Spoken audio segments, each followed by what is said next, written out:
Broker, দালাল আপনাকে বলিনি।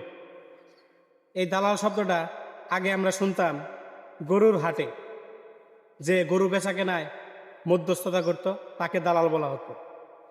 এখন আমরা দালাল শব্দটা বেশি শুনতে পাচ্ছি রাজনৈতিক অঙ্গনে। এক দলের রাজনৈতিক নেতা আরেক নেতাকে দালাল বলছে। কেউ কাউকে বলছে ভারতের দালাল, কেউ কাউকে বলছে স্বৈরাচারের দালাল, কেউ কাউকে বলছে পাকিস্তানের দালাল, কেউ কাউকে বলছে মৌলবাদের দালাল।